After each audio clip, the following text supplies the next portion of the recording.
Hey everyone, how's it going? My name's Christian. I'm an animator for over 10 years, and I'm going to be giving you my thoughts on Joker 2 and why I think a lot of people get it wrong. So, let's address the first elephant in the room. I think the music aspect of Joker 2 is a lot of what people find annoying, off-putting, not fitting the story, that sort of thing.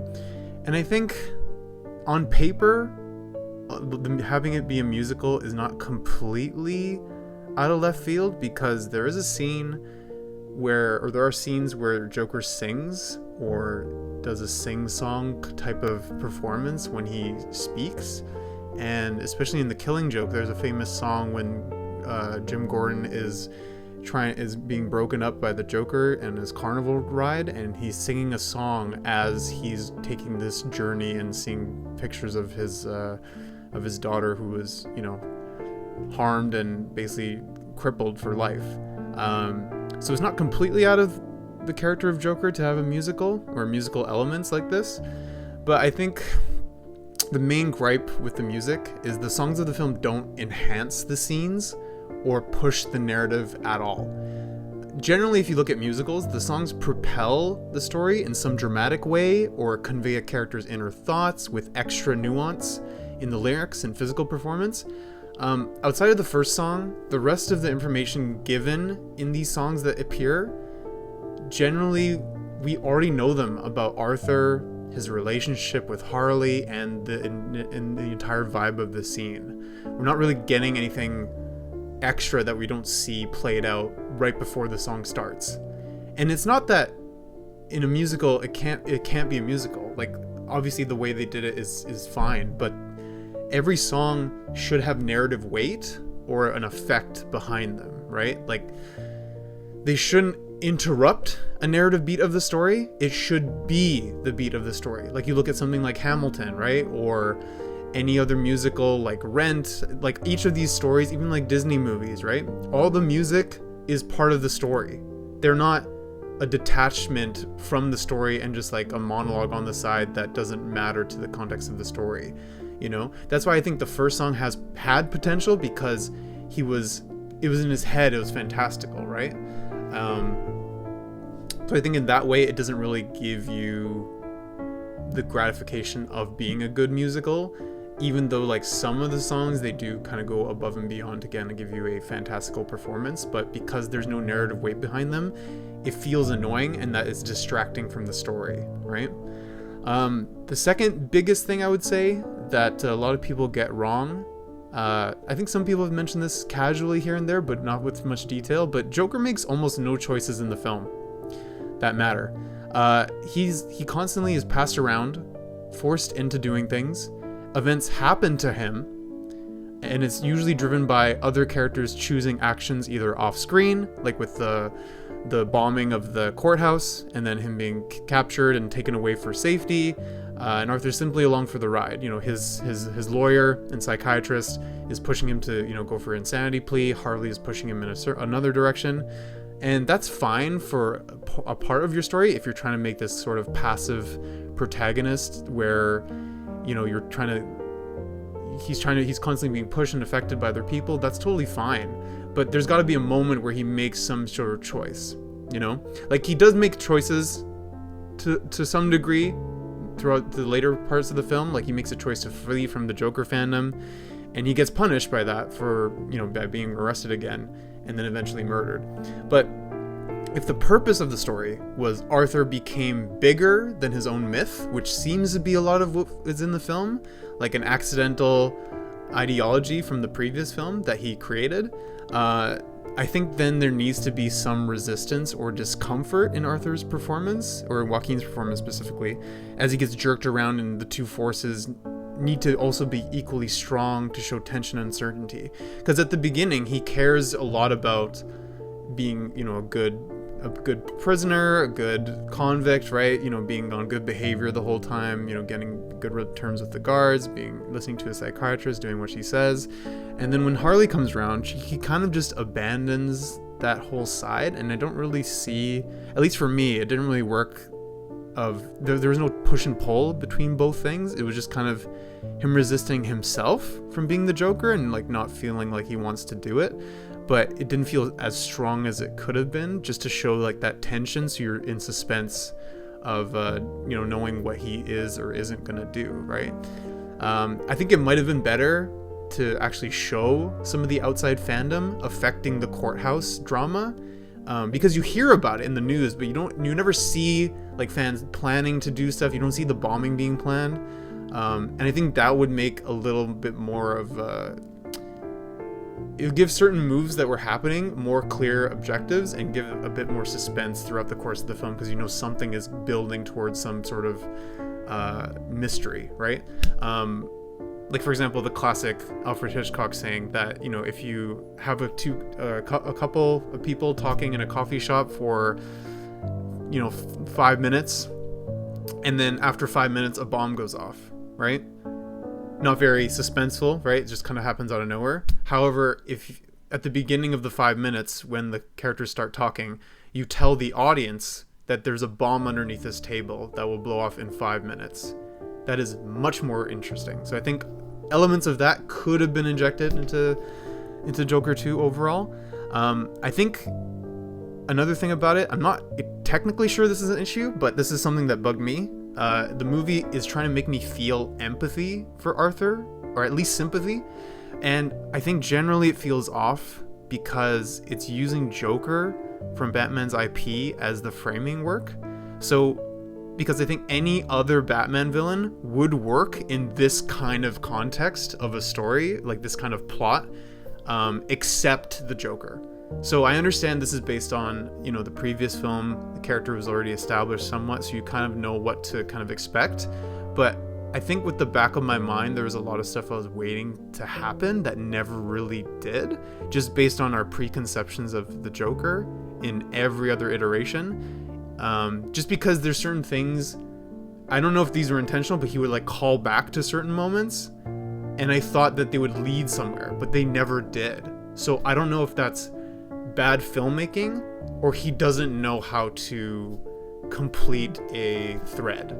Like, for example, one thing that so generally when you know what you're doing in filmmaking, usually the first time the character says something, it should have some meaning, right? Some either like symbolism, maybe like a metaphor for something, something that will pay off later, right? Or some way to characterize. Since this is a sequel, they don't need to characterize him much more because they've already done a full film of him being characterized, of what kind of person he is.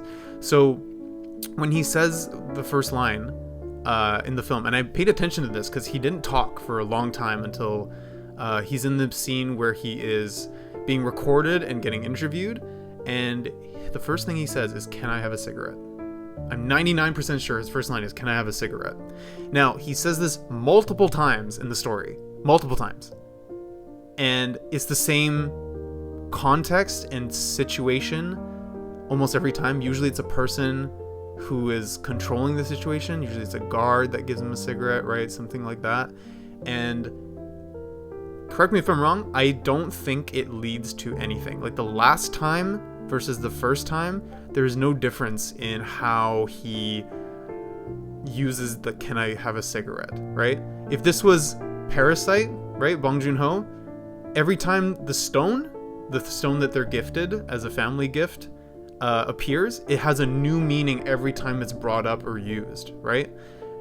That's how you create strong metaphors and symbols in your stories, and you create motifs, right? So I thought, because I'm watching the Joker, I think a motif is being built with the cigarette, that something is going to happen with the next time he asks for a cigarette, and he's going to use it in some way to either escape or some sort of plan, or just some sort of, at least if he's not going to be the Joker mastermind that we typically expect, at least something to give nuance to the meaning behind why he's asking for a cigarette. Like he's trying to kill himself, maybe slowly, and he just wants to speed up the process, right? But like, I don't get anything from the movie. I'm having to do mental gymnastics to try to add meaning that I'm not seeing presented, right? Because you got to give us 2 + 2 You don't have to give us 2 + 2 = 4. You just give us 2 + 2 just so we have pieces to work with, and then we can interpret like, oh, is it actually 22? Is it actually 4? Right? Is it actually 19? Right? Give us that, and we can interpret ourselves what we think the pieces mean together. Right? I think plot-wise, like generally with like consistency and continuity, I think those are minor gripes compared to the overall structure of the film. I think the film often reaches too far outside of suspension of disbelief for like certain moments that do pull me out a little bit, because there are certain scenes where they do go into high fantasy, where like it's in his head potentially, right? This is clearly not happening, but this is what he's imagining, right? But for example, when the judge allows Arthur to dress in his Joker garb to represent himself, and then he's allowed to drone on about nonsense for his defense, you know, when he does the southern accent and southern drawl, like, if it please, you know what I mean? It's just weird. But on top of that, when he says the defense rests, then the judge proceeds to mention, okay, the jury will adjourn until the next day and come up with a verdict. Yet the next day, he's still able to make a closing statement. But when you're done, like, you can't make a closing statement after you rest, and that's it. You've made your closing arguments already. There's no more evidence to be brought, right? Like, it's just small details like that. On top of that too, like the reveal, like how does Harley get out of Arkham? So we know from the beginning that Harley is in jail or in the asylum, and then she breaks him out, you know, by burning down the theater room or whatever the room is. And then, you know, they have a sing and dance song number, and then they get caught right at the end, right? And then she comes back and basically mildly forces herself on him, and, you know, they end up getting intimate. and then all of a sudden she is able to leave and gets out, and then we find out later that she was actually the daughter of a famous doctor, a high profile doctor, right? However, even though she checked herself in willingly, right? How is she able to just leave when she set Arkham ablaze and broke out the most high profile prisoner in Arkham? Like, he's at the beginning of the film, he's shown as like a celebrity. Everyone's paying attention to him. He's in the news all the time, right? Like, it doesn't matter how rich or in control and powerful your father is. Like, there's going to be some resistance or some punishment or consequences for Harley or her situation of her plan, right? Like, I just don't buy it, I guess. Maybe you guys did, but I don't know. That's something that kind of bugged me a little bit. I will say I like the small little Easter eggs, like, you know, how Harvey Dent, for example, got burned, and like it showed the kind of like the origin of Two-Face. Kind of cute little thing here, right? I think they're interesting if you've read other Batman stories and Joker stories, but they're just like mildly amusing. I don't think they add to the overall story, right?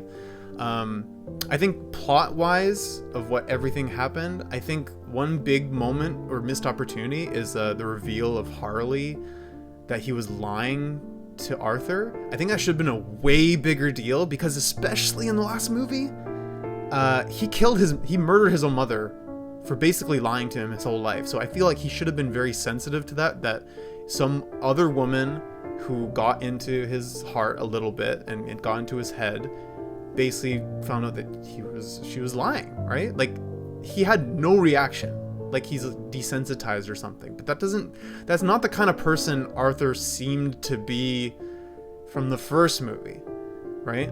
Yeah, very odd.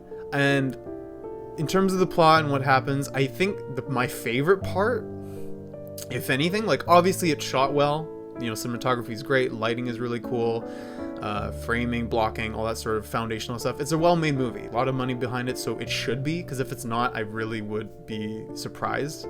And a lot of movies that put a lot of money behind it are still shot poorly, which is really sad. But that's another tangent. I will say I enjoyed the ending of Arthur being killed, because I can't stand watching him in this movie. But, you know, he's killed by what I thought was the symbol of what his Joker created. So basically this mob mentality of, like, potentially actual people who would be the Joker or could be the Joker killed him because he was rejecting it himself, and he's not fit for this world. He doesn't want this ideology anymore, and that's totally fine as a character thing to have in a sort of non-arc. That's a lot of dark stories. They usually have like a non-arc of the character not changing that much, but having him affect the outside world. So I think that's a fair basic way to create the plot and kind of where the characters' directions go and decisions they make. And yeah, whether or not, I don't actually care whether or not the person that murdered Arthur is the real Joker himself. Like, let's say like Heath Ledger's Joker, because he clearly, if you notice in the background, if you didn't notice it the first time, you see him cutting his mouth, like scars, like, oh, I know how I got these scars, like that kind of moment. So it's clearly hinting to that sort of storyline, right?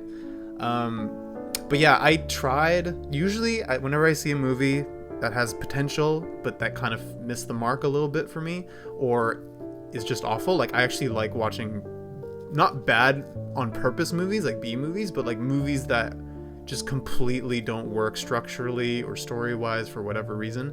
I like going into them and trying to fix them. I did try to write out what the story is and what the plot is. So story, if you guys don't know, story and plot are two different things altogether. So story is what is this film or show about, right? As a core idea, right? Plot is what happens in the story, like what events take place, what do the characters do, or what happens to the characters and that sort of thing. That's the plot, right? So for example, the story for Joker 2 I found was a man fails to live up to and be the face of an ideology that he has accidentally created. Okay, which sounds like a cool idea on paper, right? Sounds kind of unique, right? Kind of like a failed leader sort of thing, which you don't get to see too often, I find, in movies. I'm sure everyone in the comments will just list a bunch that they can think of. And then plot. So Arthur is taken through an appeal process as an inactive passenger. An outside force in Harley tries to push him into accepting lunacy and being his perceived true self. Right? So I think that's what the plot is. However, when you look at, and like that all sounds good to me. Like on paper, if that's a Joker story, I'm okay with it. I'm pretty open to reinterpretation, taking free liberty with like what the source is and, adjusting stuff. I don't care because I just want to see a good film and bold choices. Like I watched The Substance and my mind was blown. Love that movie to death. I've already seen it twice. And I'm gonna see it again very soon. So like, yeah, it's just clearly there was an idea of what they wanted to do with this sequel, and I don't know how much of it was production issues with maybe certain decisions being made, certain people not, writing off or signing off on certain details.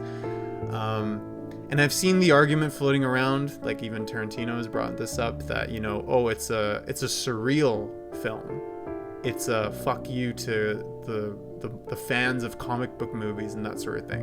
And I can understand that sort of mentality and idea, but the problem, like I've seen a bunch of David Lynch stuff. I finished Twin Peaks, I saw Blue Velvet, Mulholland Drive. Mulholland Drive, probably my favorite David Lynch product outside of maybe Twin Peaks season 1. So I've seen like a good handful of like surreal stuff. It's not my main forte, but it's just doesn't, it's not surreal enough to convince me that this is a like a Third Eye sort of film where it's making a commentary that the Joker is Todd Phillips and everyone in the movie is trying to make him do the Joker movie that he wants. You know what I mean? Like, there's just not enough evidence of breaking the fantasy. I think that's why with the first song they started to do that, and I think if they did that more often, maybe where like you're not sure what reality is. If you guys have never seen Perfect Blue, for example, that's a movie. Satoshi Kon, the guy who created Perfect Blue, and also other movies, his style is a lot of that, where he talks about double lives and blurring the line of what is reality and what is fantasy. And so I think if the movie adopted certain more ideas like that to make the audience feel like, I don't know if what I'm watching is real, I don't know you know, if I can take this literally as what it is, or is this a metaphor for something? Because usually when you do that kind of story, you have to really lean into it, or else most people won't believe it, especially when most of this movie is believable, right? Yeah, so those are my thoughts on Joker 2. If you guys have any questions, comments, concerns about how I think about this movie, feel free to leave a comment. I'll reply to some of you. And yeah, let me know if you guys want me to talk about some other story. I have other stuff lined up, so yeah, more in the future. All right, be kind to each other and take care of yourselves. Thanks a lot.